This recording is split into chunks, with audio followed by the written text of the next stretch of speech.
And it's time for us to go live on our Facebook, on our YouTube channels, and say a very good morning to Mr. Nico Kleynhans. Good morning, Jonathan, and also Rachel, to the listeners. Thank you so much for coming through to our studios. It is great to connect with you. Nico, very recently, you were a little bit irritated by something that you read online, and it's all about fact or fake, right? Yes, I get very grumpy sometimes when I read blogs. I wish it was more difficult to produce a blog. And this week, a prominent business person put out a blog and said the time has come for South Africans to move their pensions overseas. No, that doesn't sound like a bad idea. Of course, it's not a bad idea. The problem is it's not legal. Aha. But having said that, within a couple of hours, I started getting emails from listeners, and I knew that happened. And the typical comment was, Nico, how do I move my pension overseas? So I knew where the source had come from. Makes sense. And I then had to begin to explain what the problem is with that particular blog.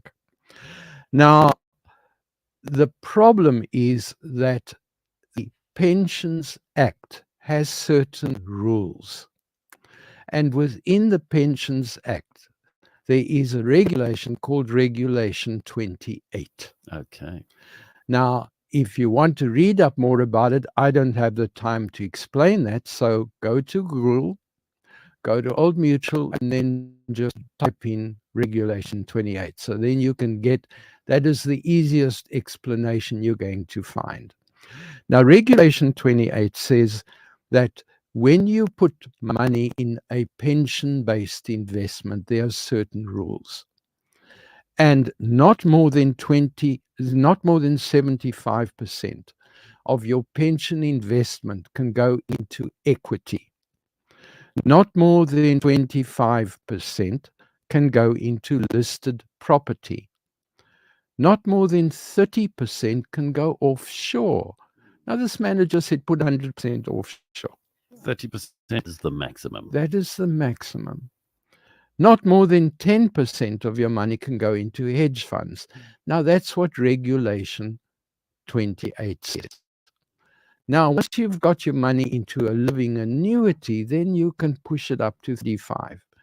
But the regulations will not allow you to put 100% offshore. Now, because he said you can put 100% offshore, people think that that is possible. Now, the complication is it is possible for him because he used the wrong word. Oh. He had cash that he was going to use to live off when he was on retirement. It's not pension. Okay. It's cash. Okay. You can send your cash overseas, okay. and you can invest that overseas, and then you can live off that. So his blog was technically possible, but he's not a CFP, and so he was using incorrect words, and that then creates problems for those of us who do work as certified financial planners, because now our clients have expectations of us. Sure. So what was he trying to say? Firstly, he was trying to say that the returns that we're going to get in South Africa are dropping right now.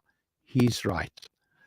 If you had invested in the all-share index in the last 12 months, you would have lost 7% of your capital. Ouch. He's right. That insecurity on the JSE is likely to continue for a while. He's right. That is a temporary phenomenon. It's not going to be like that in a year's time, in 2 years' time, or in 3 years' time.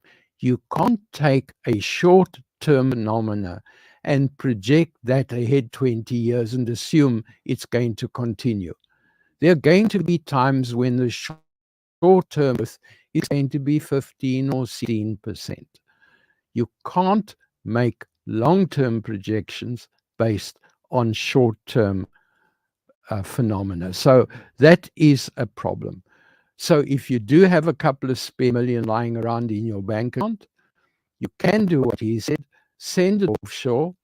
And while the American economy is growing, you can invest and you will get a better return out there. And then you're betting on the assumption that the rand will keep falling, that you will stay in South Africa. There are going to be times when that assumption will backfire. So it's not a permanent thing that he's done.